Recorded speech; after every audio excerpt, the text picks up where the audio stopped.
to spread the word. Oh Muhammad sallallahu alayhi wa sallam, you're Allah's chosen one. أعوذ بالله من الشيطان الرجيم. وإذ ابتلى إبراهيم ربه بكلمات فأتمهن قال إني جاعلك للناس إماما قال ومن ذريتي قال لا ينال عهدي الظالمين.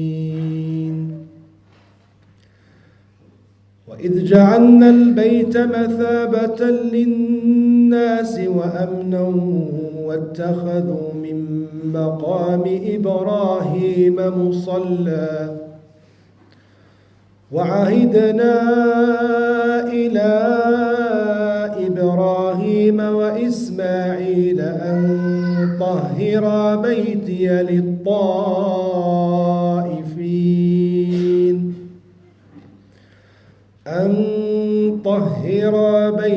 للطائفين والعاكفين والركع السجود.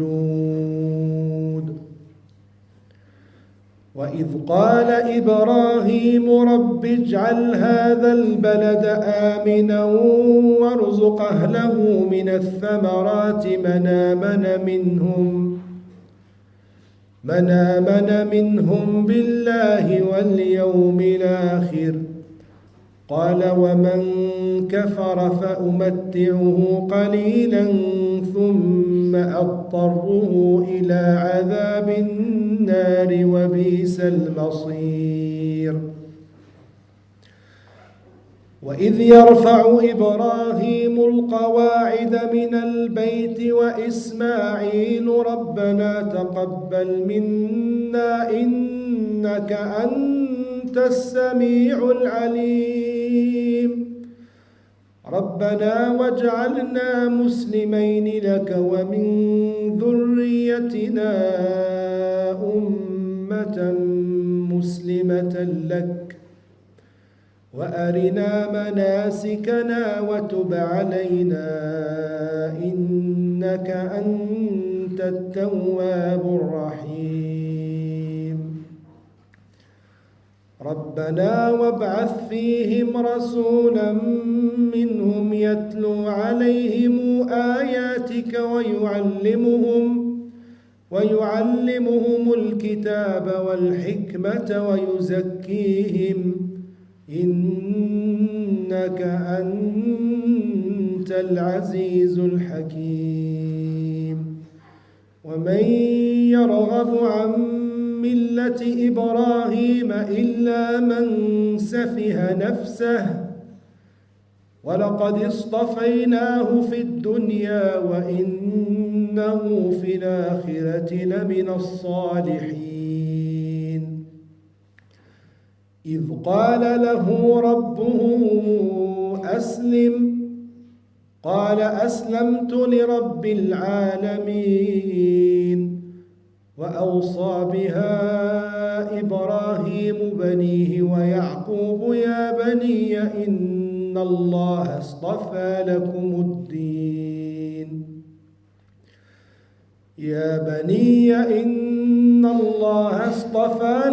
الدين فلا تموتن إلا وأنتم مسلمون.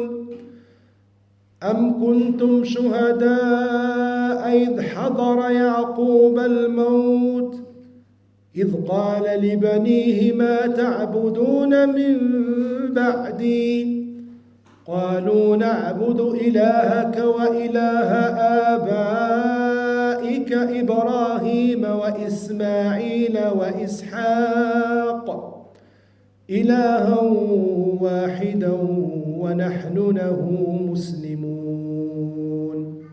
تلك أمة قد خلت لها ما كسبت ولكم ما كسبتم ولا تسألون عما كانوا يعملون. بارك الله فيك. Younes, fina ou Younes? Je ne me suis pas trompé? J'hésite sur au début. رب اجعل هذا بلدا آمنا. رب اجعل هذا البلد آمنا إلى أيوه سورة إبراهيم. D'habitude le radar c'est Younes. Cette fois j'ai échappé au radar. Mais c'est un radar positif. بارك الله فيكم. بسم الله الحمد لله نحمده ونستعينه ونستغفره وأشهد أن لا إله إلا الله وحده لا شريك له وأشهد أن محمدا عبده ورسوله صلى الله عليه وعلى آله وسلم. أما بعد. Donc Inch'Allah aujourd'hui c'est une fête en vérité. Lorsque Omar radiallahu anhu a mémorisé Surat al-Baqarah, au bout de 12 ans, il a fait égorger une chamelle. Il a fêté ça. Et les pieux prédécesseurs fêtaient le fait d'avoir mémorisé une sourate. Et le Nabi sallallahu alayhi wa sallam un jour a dit: j'ai hâte de voir mes frères. Sahaba radiallahu anhum m'ont dit: Ya Rasulallah, ce ne sont pas nous tes frères? Il dit: vous êtes mes compagnons et eux sont mes frères. L'un d'eux souhaiterait donner sa famille et ses biens pour me voir. Dans un autre hadith, il dit: l'un d'eux a la récompense de 50 parmi vous. Et lorsqu'ils ont demandé la cause, Nabi sallallahu alayhi wa sallam dit: Tajiduna ala al-haqqi a'wanan ou ala al-khayri a'wanan wa la yajiduna alayhi a'wana. Nabi sallallahu alayhi wa sallam leur dit: vous trouvez des gens qui vous aident à accomplir le bien. Mais eux, ils vont venir dans une époque où c'est dur d'accomplir le bien. Alors si Omar radiallahu anhu a égorgé une chamelle dans une époque où il était plus facile de faire le bien, ne sommes-nous pas alors en droit de fêter qu'un de nos frères ou quelques-uns de nos frères ait mémorisé tout le livre d'Allah, 114 sourates, dans cette époque où il n'y a pas beaucoup d'aide pour accomplir le bien, où les occupations et les choses, les divertissements sont très nombreux. Donc nous sommes vraiment en droit de fêter cela. J'ai voulu parler du Coran, et seulement du Coran, et en particulier de la mémorisation du Coran, en deux parties. Une partie où je vais citer les mérites, et une deuxième partie, je vais dire à qui je suis en train de m'adresser.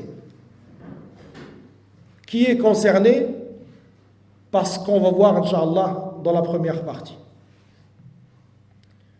Donc les mérites du Coran et de la mémorisation du Coran, Allah Azza wa Jal, sachez que plus une chose est importante et plus elle est indispensable, et plus Allah Azza wa Jal il la rend accessible. L'air, tu ne peux pas vivre sans respirer, alors Allah Azza wa Jal te le rend accessible. Et ainsi de suite. Et plus une chose est importante, plus Allah Azza wa Jal montre ses mérites à chaque étape, tout le temps. Pour qu'à n'importe quel moment tu vois cette chose, ou tu penses à cette chose, tu vois immédiatement les mérites de cette chose-là. Rendez-vous compte que dans l'au-delà, le jour du jugement, celui qui mémorise le Coran, ou un peu du Coran, et ils vont différer selon combien ils apprennent, il aura 4 choses que les autres n'auront pas. 4 choses qu'aucune autre personne n'aura. La première des choses, c'est qu'il aura une balance de hasanat, un nombre, il va venir avec un nombre de hasanat très très grand et très important. La devise, aujourd'hui, c'est l'euro et c'est le dollar, ainsi de suite. Mais la vraie devise, c'est le hasanat. Pourquoi? Parce que viendra un jour où ta propre mère demandera une hasanat, tu vas dire non, j'en ai besoin. Par contre, $1, €1, vous connaissez quelqu'un à qui sa mère va dire donne-moi €1, va dire non, j'en ai besoin, je ne te le donne pas. Donc la vraie devise, la forte, c'est celle-ci.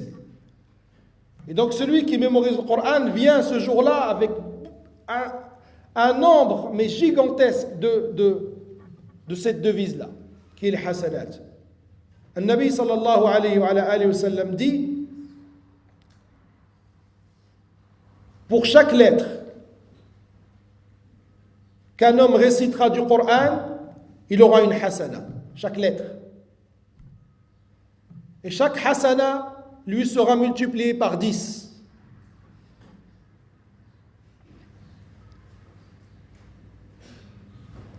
L'imam al-Mubarak-Furi, rahimahullah, il dit, et 10, c'est le minimum de la multiplication. Parce qu'Allah Azza wa Jal dit, Man ja'a bil hasanati falahu 10 amthaliha. Quiconque vient avec une hasana, il aura 10.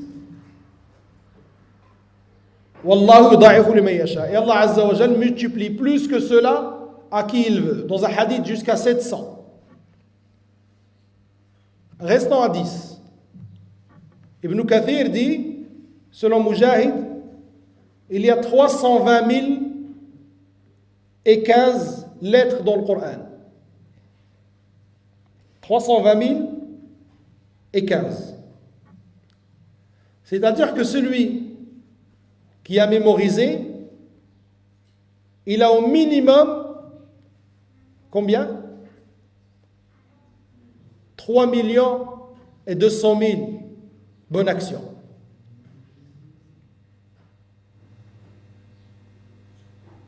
Et là, on n'a pas été réaliste, parce qu'on est parti sur la base qu'il le lit une fois et il mémorise.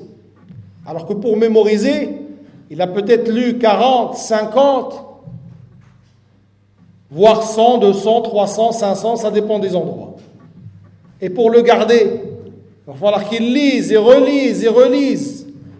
En réalité, le chiffre de 100, il est vraiment minime. La réalité, elle est plus proche de 1000. Si on prend ces frères qui ont fini aujourd'hui, ou quelqu'un aujourd'hui qui apprend une sourate et qui veut la garder, d'ici jusqu'à la fin de sa vie, on sera plus proche des 1000. On va dire 100, on va être gentil. 100. Ça fait combien? 300 millions de hasana.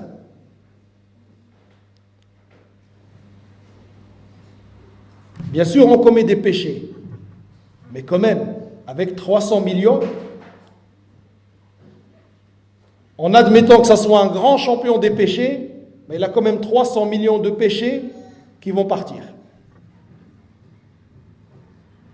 Et ça, personne d'autre ne peut l'avoir, mis à part celui qui a le Coran. 300 millions de quelque chose que tu vas dire à ta propre mère, non, je ne peux pas te la donner, une. Là, c'est 300 millions. Regardez la valeur d'une. Elle est tellement de valeur que ta propre mère, tu vas lui dire, non, je ne peux pas.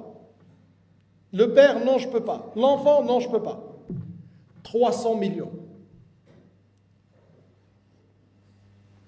Autre chose, il a le droit à une intercession particulière, spécifique pour ceux qui mémorisent le Coran. Spécifique.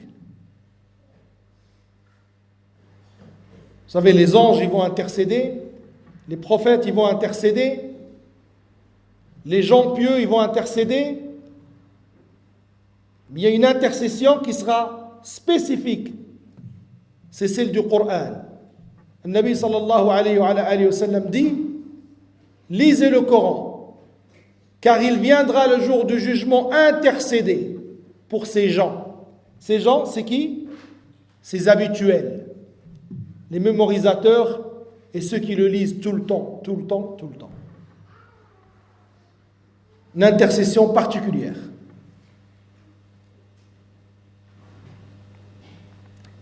Aussi, il va augmenter en degrés. C'est-à-dire, il est déjà au paradis, mais en plus de ça, il va monter en degrés. Vous savez, le paradis, il est à des degrés. Dans un hadith, Nabi sallallahu alayhi wa sallam nous montre le dernier degré, c'est l'homme, le dernier qui va sortir de l'enfer et qui va rentrer au paradis. Et Allah Azza wa Jalla va dire, tu voudrais avoir ce qu'avait un roi sur terre? Il va dire oui. Il va dire alors tu as et 10 de même et 10 de même. Le dernier qui va rentrer au paradis. 100 fois la plus grande fortune actuelle.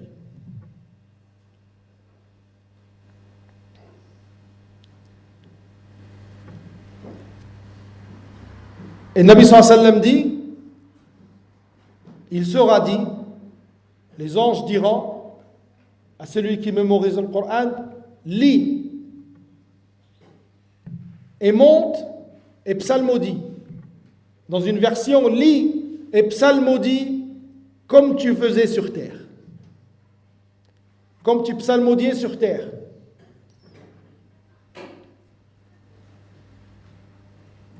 Et ton degré sera au dernier verset que tu vas réciter. Ibn Hajar al-Haytami rahimahullah dit, cela est spécifique à ceux qui les mémorisent, car sinon cela n'aurait aucun sens de dire aux gens, tiens le mushaf et lis et ton degré s'arrêtera au dernier verset. Les gens dans ça ils sont presque égaux. Donc cela est spécifique à celui qui mémorise.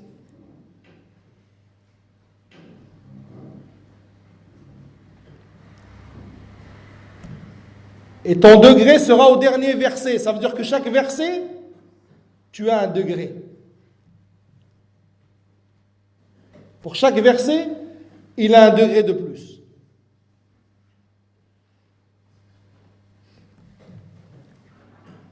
Aussi,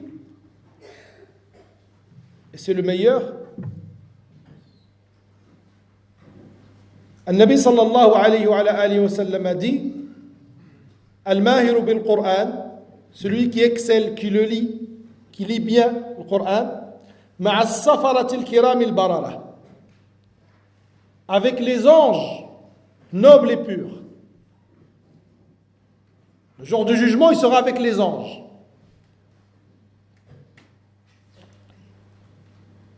Et celui qui le lit en balbutiant, c'est-à-dire qui a des difficultés pour le lire, il aura sa récompense 2 fois. Il est quand même récompensé. Celui qui le lit et sait le lire, il est avec les anges. Tout ça, le jour du jugement.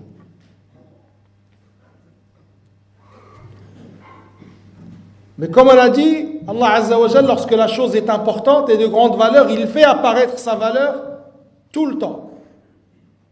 À n'importe quel moment. Tu penses, tu regardes, et Allah Azza wa Jalla va rendre évidente la valeur de cette chose-là, pour que les gens fassent attention à ça. Sur terre, alors qu'il est en train de marcher au milieu des gens, il participe à une sunna que seule une minorité de gens peuvent appliquer. D'accord? Beaucoup de gens peuvent faire la majorité des sunnah. Mais une sunna que seul le mémorisateur peut appliquer. Car le prophète sallallahu alayhi wa sallam, il mémorisait le Coran Et il le révisait même. Dans le hadith selon Abu Huraira, il dit, le prophète sallallahu alayhi wa sallam révisait le Coran avec Jibril une fois par an. Et l'année de sa mort, il l'a révisé 2 fois avec Jibril alayhi salam.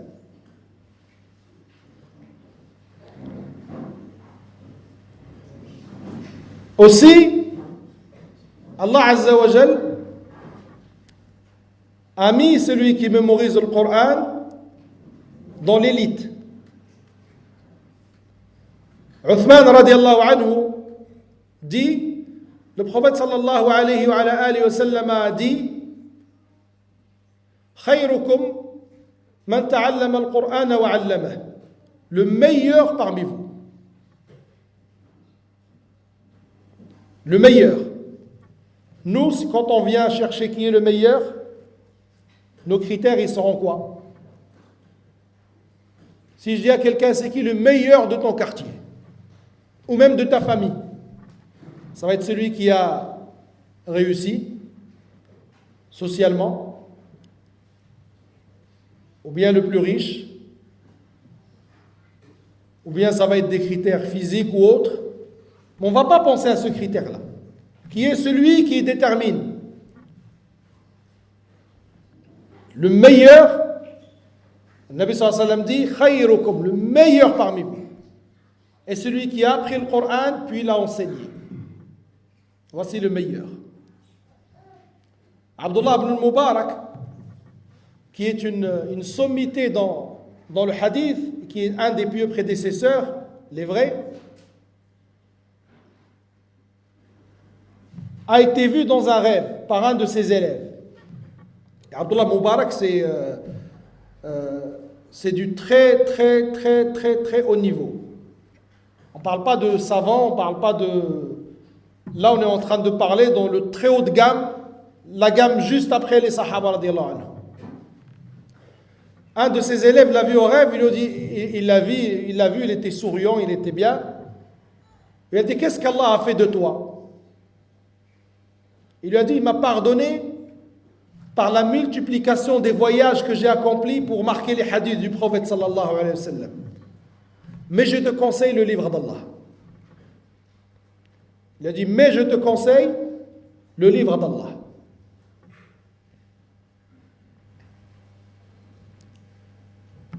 Ce statut de meilleur que le Nabi sallallahu alayhi wa sallam leur a donné, qu'Allah Azza wa Jal leur a donné. Et puisque c'est le meilleur, le Nabi sallallahu alayhi wa sallam l'était, fait partie d'eux. Le Nabi sallallahu alayhi wa sallam, puisque c'est le meilleur, donc il devait faire partie de ces meilleurs-là.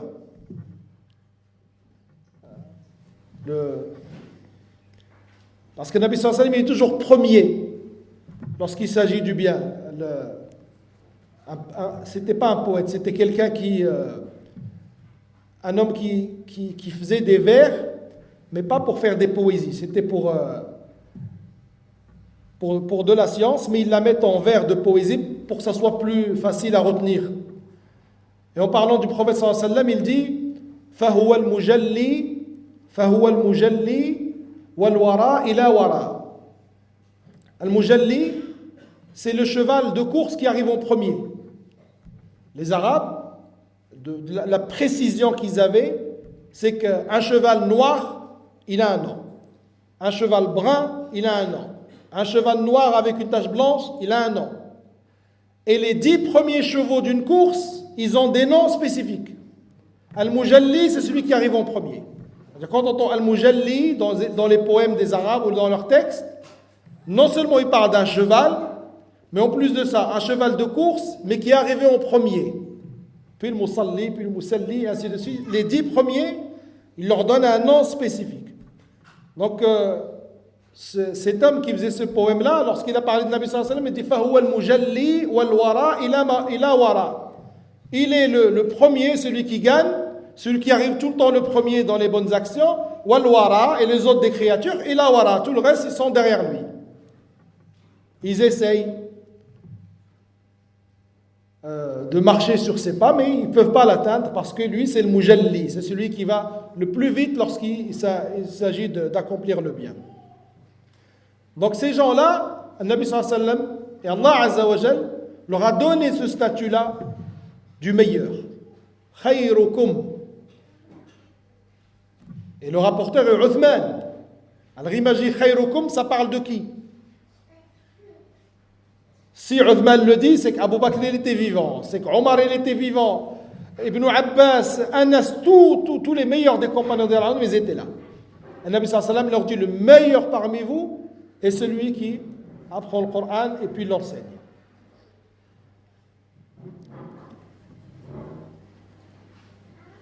Troisièmement, Allah Azza wa Jal leur a donné le statut de celui qui peut guider la prière, ou plutôt de celui qui est prioritaire lorsqu'il s'agit de diriger la prière. Le Nabi sallallahu alayhi wa sallam dit Ya ummul qawma aqra'uhum li kitabillah wa a'lamuhum bi kitabillah. Que celui qui dirige un groupe dans la prière soit celui qui connaît le mieux le livre d'Allah. Ça, ce sont des bienfaits sur terre. Ils sont sur terre. Et le Nabi sallallahu alayhi wa sallam dit d'eux que ce sont les meilleurs. Et ils sont en l'application d'une sunna que seuls eux peuvent appliquer. Eux aussi, ils peuvent diriger la prière. Et même à leur mort, Allah Azza wa Jal et le prophète sallallahu alayhi wa sallam leur ont quand même réservé un statut particulier. D'abord, comme tous les gens de la droiture, le Nabi sallallahu alayhi wa sallam dit, lorsqu'il a vu une janaza, mustarihun ou mustarahun minha, soit quelqu'un qui va se reposer de la fatigue de la dunya, soit quelqu'un dont vont se reposer les humains, les animaux, les plantes, quelqu'un de nuisible.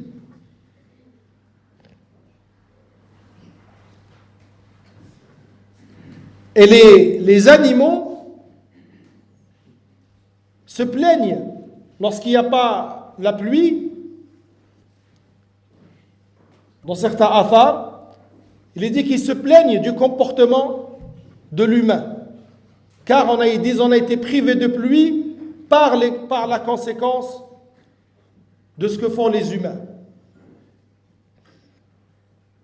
Alors lorsque l'homme pieux, et parmi eux le porteur du livre d'Allah, il meurt, il y a la tristesse.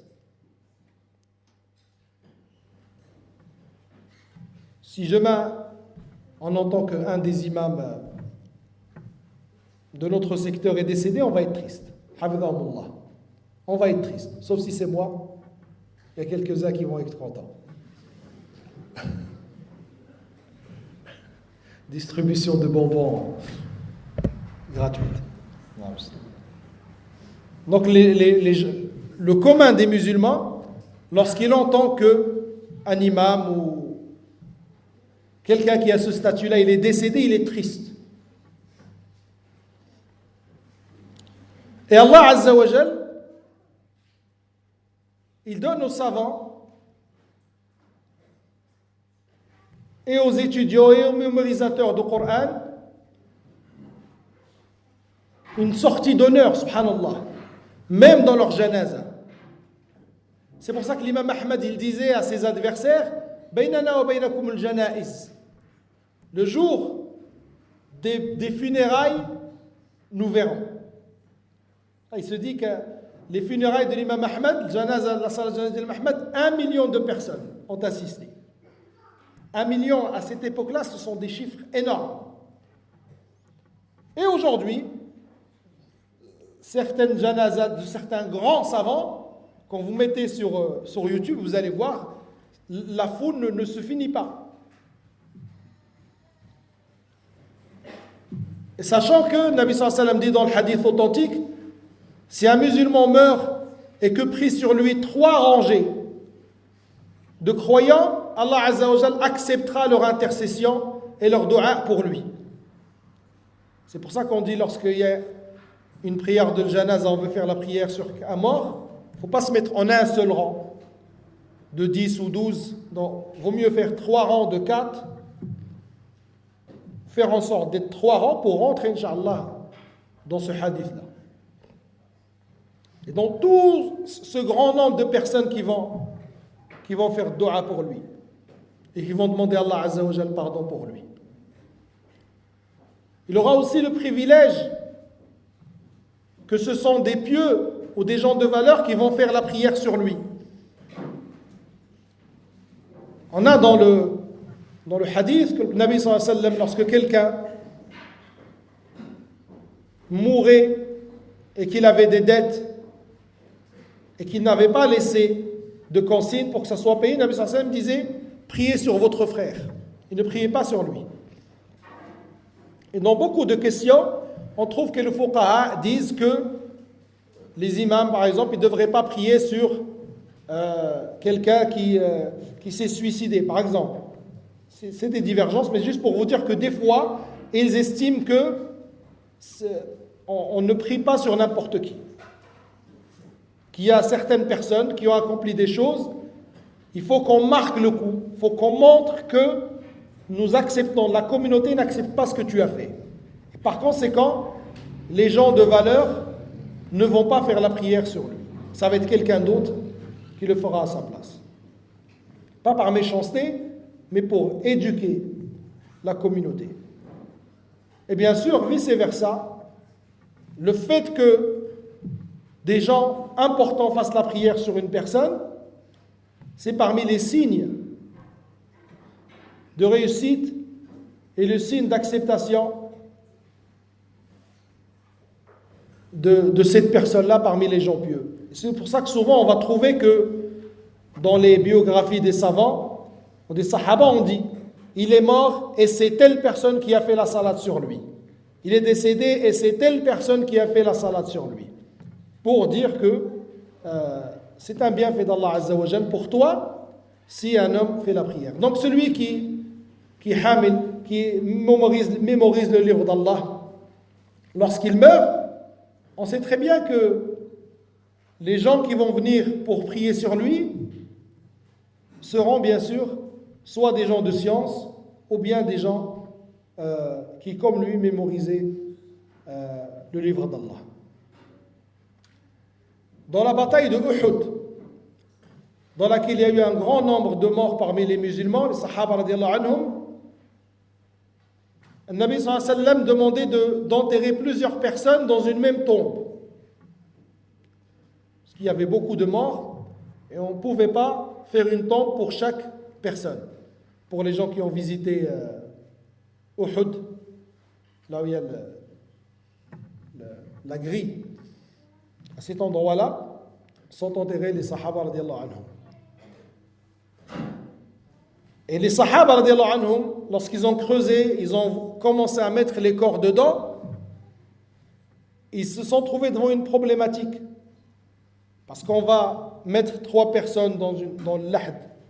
Vous voyez, la tombe est creusée d'abord comme ça, de haut en bas, puis on fait comme un L. D'accord? Il y a un pied en bas. Et c'est là-dedans, normalement, qu'on enterre le mort. Ce n'est pas juste on fait un trou et on met dedans et on remet la terre. Non.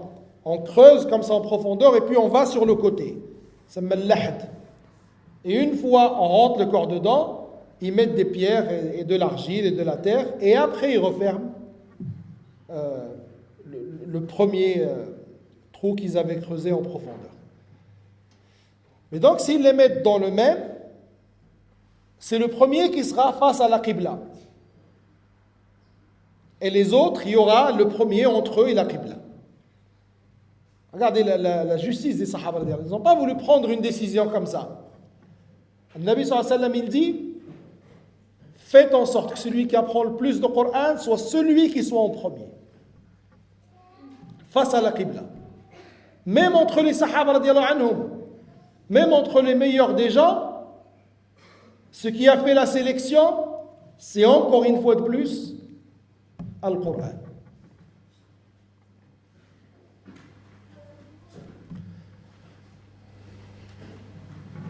Et là, je vais passer à la deuxième partie, si vous permettez. Parce que malheureusement, je sais très bien que quand on cite les mérites de mémoriser le Coran, il y a une grande partie de la communauté qui ne se sent pas concernée. Pas parce qu'ils ne veulent pas, parce qu'ils se sous-estiment. Ils voient que c'est une autre planète. C'est trop pour lui. C'est une réalité. Et justement, c'est ça qu'on doit détruire aujourd'hui. La barrière de la langue, elle n'a rien à voir.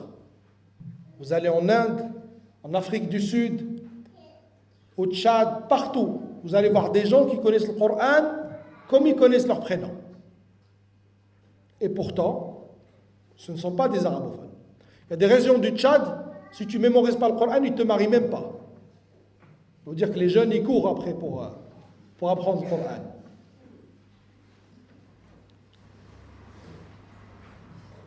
C'est une très bonne chose d'ailleurs.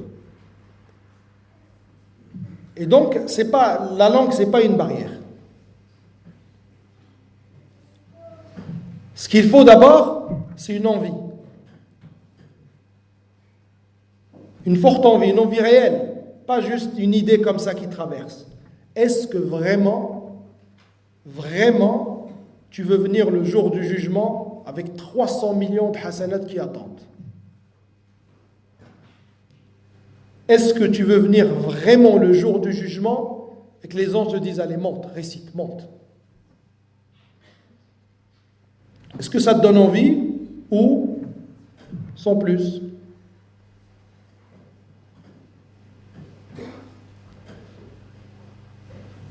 Est-ce que tu veux que le Coran vienne intercéder pour toi? Si la réponse est oui, là on passe à la deuxième marche. Premièrement, il faut sincèrement avoir envie. Parce que nous, en réalité, on n'est pas très sincère dans ce qu'on veut. On est sincère, Inch'Allah, dans notre foi. On est des gens les musulmans sont des gens qui aiment le bien, qui aiment Allah, qui aiment son prophète, qui veulent. Mais parfois, lorsqu'on a des objectifs, on se ment un peu en disant je veux. Parce que quand on a des objectifs de la dunya, quand quelqu'un veut passer un permis, s'il pouvait conduire 10 heures par jour, il le ferait. Et les moniteurs d'auto-école en connaissent quelque chose. S'il peut dormir dans la salle du code, tu l'autorises à dormir, il va venir dormir dedans. Il veut son permis. Il veut. Les gens qui aiment un sport ou autre, 4 heures, 5 heures par jour, il veut avancer dans ce qu'il fait. Celui qui veut avoir un bac, ou les gens qui sont à l'université, ce que vous mémorisez, ça dépasse largement en quantité le Coran. Donc ce n'est pas une question de manque de gigas, ce n'est pas une capacité de mémorisation qu'ils n'ont pas. Parce qu'ils mémorisent. Quelqu'un aujourd'hui qui a bac plus 2, il a mémorisé 3 fois le Coran dans tout ce qu'il a étudié.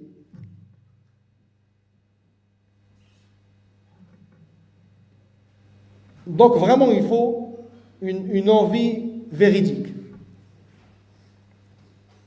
Deuxièmement, il faut la sincérité. Parce que quiconque apprend quelque chose de cette religion pour se concurrencer, dans le mauvais sens, avec autrui, alors là c'est un châtiment qui l'attend. la sincérité, vraiment, que ce qui nous pousse à faire, ce soit les mérites que l'on connaît de cette chose-là.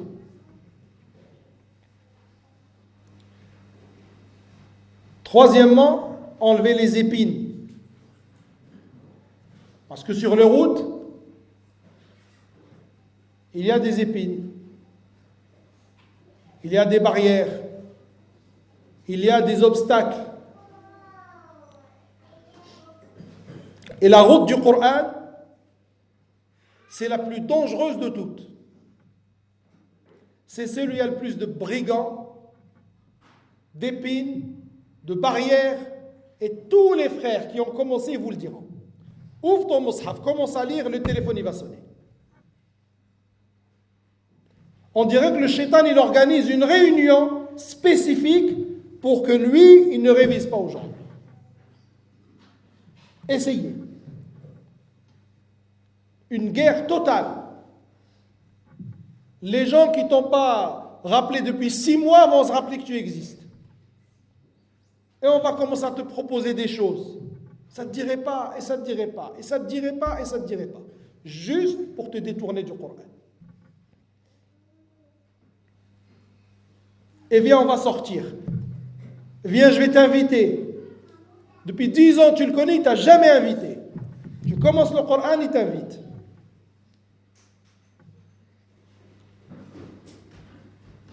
Vraiment, vous allez le voir, ra'i al-ayn. Et l'homme intelligent et la femme intelligente disent, ah, puisque le shaitan m'organise tout cela pour pas que j'apprenne, donc je dois apprendre. Connaissez bien ces difficultés parce qu'elles existent. Et tous ceux qui ont essayé vous le diront. Vraiment. On va vous proposer un travail, mais un peu loin de chez toi, de sorte à ce que tu n'aies pas le temps de réviser. Des commerces, tout. On va vous ramener la terre, la dunya, à tes pieds, pourvu que tu délaisses le Coran. Mais dès que tu vas le délaisser, ta punition sera que tu as ni Coran ni dunya.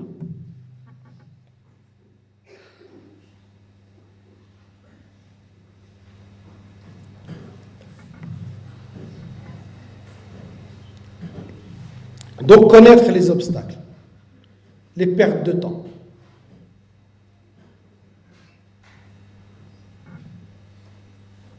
Les gens qui s'occupent de faire mémoriser le Coran, ils le comparent, ils disent, à un invité qui s'aime beaucoup.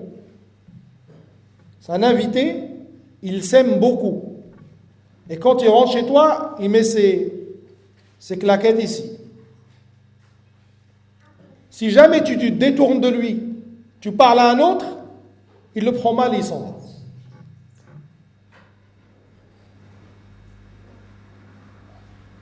C'est-à-dire que c'est une guerre ila al-maqbara. C'est une guerre que tu vas commencer maintenant et tu vas finir juste avant de rentrer dans la tombe. Il n'y a que là qu'elle sera finie. Mais si tu as tenu, tu auras gagné.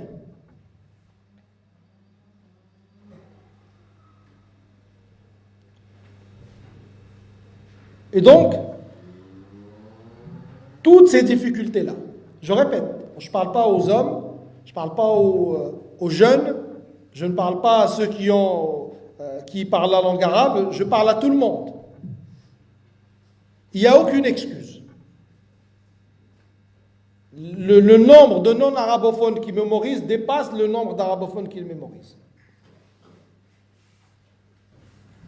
Des gens que je connais personnellement ont commencé à 60 ans et ils l'ont mémorisé.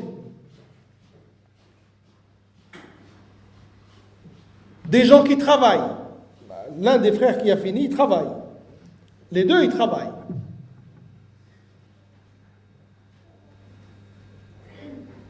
Toi aussi, tu travailles.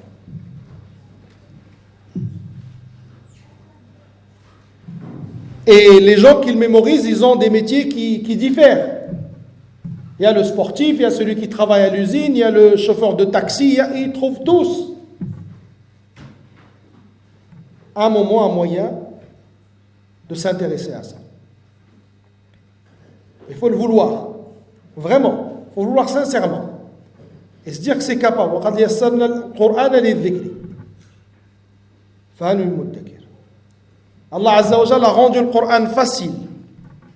Il l'a rendu à la portée de tous. Et dès que quelqu'un s'intéresse, sa langue elle se délie. Elle le prononce. Et il avance très vite. Et ce qu'il faut aussi, c'est une méthodologie. Et celle-ci, parmi les asbab, parmi les causes, entre guillemets, concrètes, palpables, c'est la plus importante. Le plan de vol. Il y a ceux qui s'enferment dans une mosquée ou dans un appartement 3 heures, 4 heures par jour, mais pendant 15 jours. Après, c'est parti.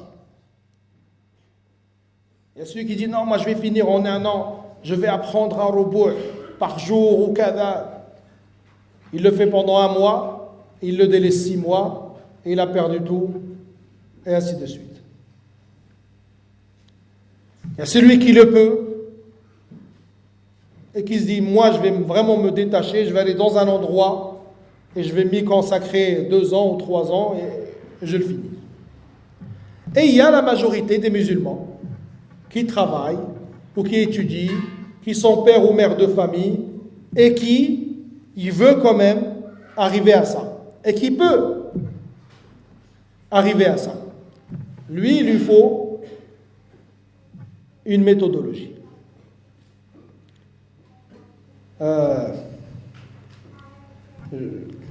Au risque de gêner Cheikh Ibrahim, parce que je sais que c'est pas quelqu'un qui aime parler en public, mais Allah khair, wallahi, sincèrement, qu'Allah Azza wa Jalla le récompense ses parents et ceux qui lui ont appris, parce que sa venue, en tout cas le début de ce programme-là, il a apporté beaucoup de bien à beaucoup de frères avec cette histoire de méthodologie, une méthode qui est essayée, qui est testée, qui a déjà fait ses fruits.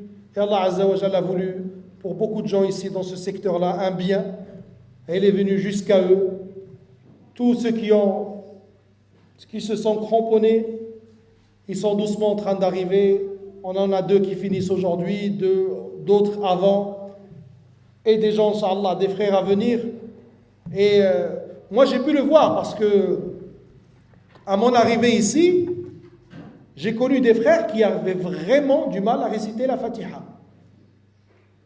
Comme tous ceux qui aujourd'hui sont en train de dire non, quand même, moi lire un jour comme Shuraim, oui, mieux que lui. Et alors? D'accord? Le bienfait d'Allah, il n'a pas de limite. Celui qui a donné la voix à Soudais et Shuraim et Mahir et autres, il te la donne à toi. Ou s'il ne te la donne pas, il te donnera peut-être une compréhension qui est meilleure. Ou une manière de percevoir qui est meilleure. Il suffit de vouloir et demander sincèrement et d'avoir juste cette méthodologie. Je vous disais que certains frères, très franchement, la Fatiha, ils avaient du mal à la réciter. Aujourd'hui, c'est des frères, ils ont peut-être 20 ou 30, la moitié du Coran ou un petit peu moins. Et quand ils récitent, j'ai du mal à me dire que c'est la même personne que j'entendais il y a 2 ans ou 3 ans.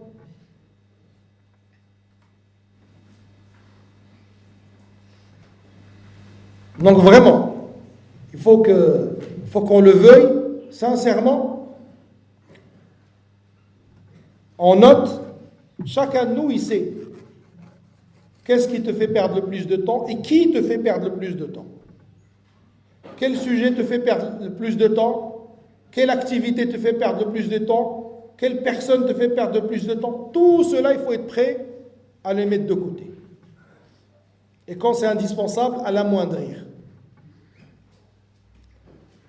Et à raison de même pas 2 heures par jour. Les gens peuvent y arriver. Celui qui apprend un verset du Coran, un verset par jour, en un an, il a appris le Baqara et Al-Imran.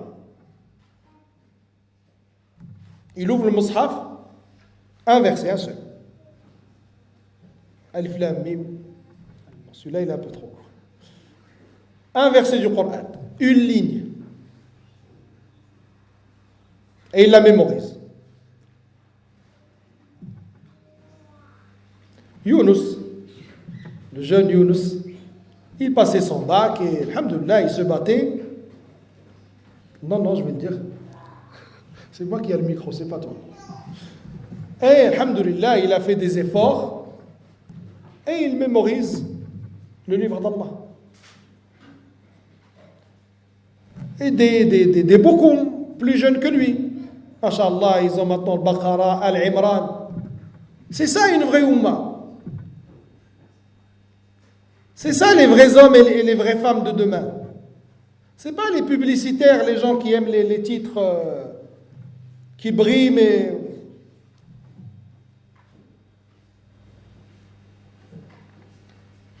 Vraiment, ce que je voulais aujourd'hui, c'était ça. C'est que tout le monde se dise ça. Même celui qui se dit, aujourd'hui, il ne sait pas écrire, il ne sait rien faire en arabe. Mais qui se dise, c'est possible. J'ai 60 ans, je ne sais pas parler l'arabe, je peux, oui. Wallahi que tu peux. Oui, mais je ne mets pas toujours le voile. Tu peux. Je fume de temps en temps. Tu peux. Je regroupe mes prières la nuit. Tu peux.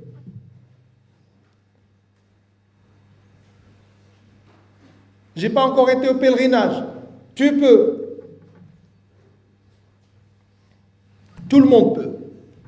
Et c'est le Coran qui va agir sur toi. Le Coran, il agit sur les gens. Wallah. Et subhanallah, quand un jeune, il s'adonne à ça, ça commence à se voir sur son visage. Wallah, il a dit la ilaha illahu. Ça m'est arrivé plus d'une fois de croiser des jeunes comme ça dans la rue et je me dis, lui, il est en train d'apprendre le Coran. Wallahi, je me renseigne et on me confirme que c'est ça. La parole d'Allah, son écoute, ça ne peut pas être l'écoute. Ça ne peut pas avoir le même effet que d'écouter la parole de quelqu'un d'autre.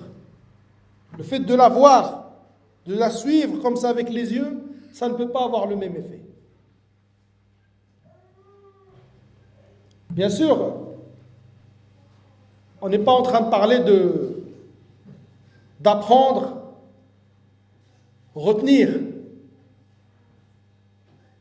Bien sûr, il va falloir mettre en pratique. C'est pour ça que quand Aïcha, elle fut questionnée sur le comportement du Nabi sallallahu alayhi wa sallam, elle a dit au questionneur, tu ne lis pas le Coran? Il a dit oui, il a dit bah alors c'était ça son comportement. Toutes les sciences sont réunies dans le Coran. Le détail de toutes choses. Mais il faut vraiment qu'on ait cette envie d'y arriver, de réussir, de se dire je peux. Wallah. Même si une mère de famille, elle a 2 enfants ou 3 ans, elle peut. C'est sûr qu'elle pourra moins vite que quelqu'un qui a 4 heures à consacrer par jour. C'est logique. Et encore, Allah Azza wa Jalla met la baraka à qui il veut.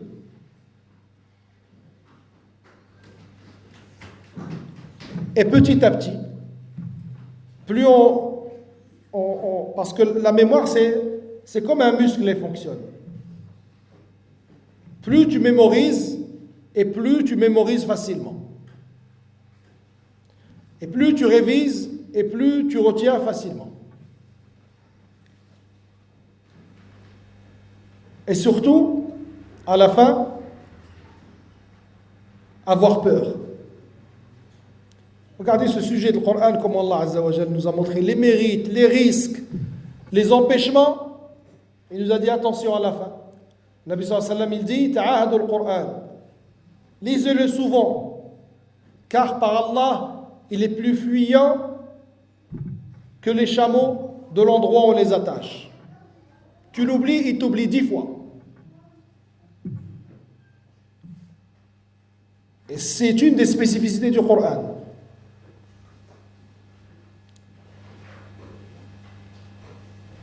Quelqu'un qui passe le code ou qui s'intéresse à une chose, il la regarde 5 fois par jour pendant un mois, il la garde en mémoire pendant 1 an ou 2 ans. Hein? Même les gens qui ont eu le permis à 40 ans, là, si on leur montre un stop ou une plaque de céder le passage, ils comprennent c'est quoi. Il y a des endroits du Coran, tu le délaisses 4 mois, tu le lis comme si tu ne l'as jamais vu de tes yeux.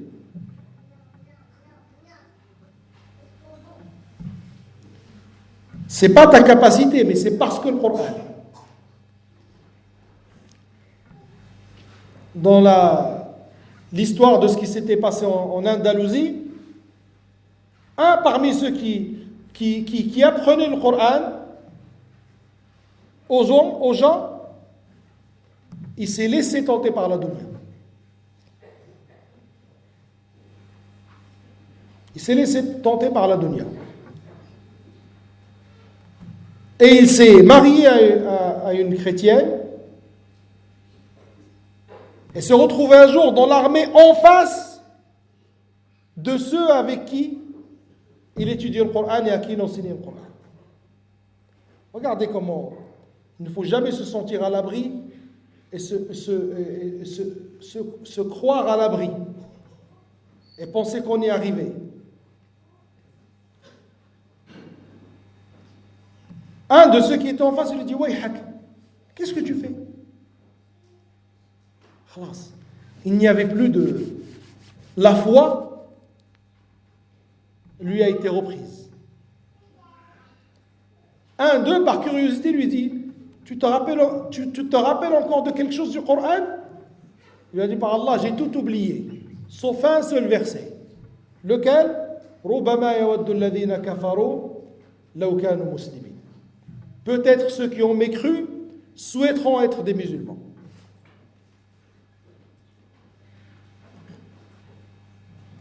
Voilà ce qu'il y avait à dire par la permission d'Allah à ce sujet-là. Et je le dis vraiment, je le répète, c'est pour tout le monde, c'est possible pour tout le monde. Et cette occasion qu'on a aujourd'hui d'assister à ces frères-là qui ont fini le Coran, c'est une grande occasion. Pour ceux qui sont en train d'apprendre ou ceux qui ont déjà appris et ceux qui n'ont pas encore commencé, Saïd et les frères, tout le monde est concerné. Tout le monde doit se sentir capable et se dire je peux le faire. Comme on a dit, ce n'est pas une condition. C'est vrai que parfois, peut-être les discours qu'on a peut-être même, nous, peut-être pu avoir à des moments, on a trop fait croire aux gens qu'il y a le musulman qui a une barbe et un qamis, qui lui représente le din, et puis il y a les autres qui, eux, ils sont juste là pour lui dire salam alaikum. Non. Les sommités des récitations aujourd'hui, ce n'est pas des gens qui ont le look, entre guillemets, non. C'est des bonnes choses, c'est bien, si tu peux, bien sûr, mais si tu ne peux pas, ne lâche pas tout. Ce n'est pas parce que tu ne peux pas tout faire que tu ne fais rien. D'accord ? Il ne faut pas se dire, non, je travaille encore à tel endroit ou qu'un... Non. Lance-toi et Allah Azza wa Jal, par cette initiative-là, il va t'ouvrir des portes. Le Nabi sallallahu alayhi wa sallam dit, quiconque prend un chemin avec lequel il veut acquérir une science, Allah lui facilitera un chemin pour le paradis. Alors imaginez quand cette science-là, c'est la meilleure de toutes, qui est la science du livre d'Allah et de la parole d'Allah. أقول قولي هذا واستغفر الله لي ولكم فاستغفروه إنه هو الغفور الرحيم. سبحانك اللهم وبحمدك أشهد أن لا إله إلا أنت أستغفرك وأتوب إليك. جزاكم الله خير. To spread the word, oh Muhammad sallallahu alayhi wa sallam. Ya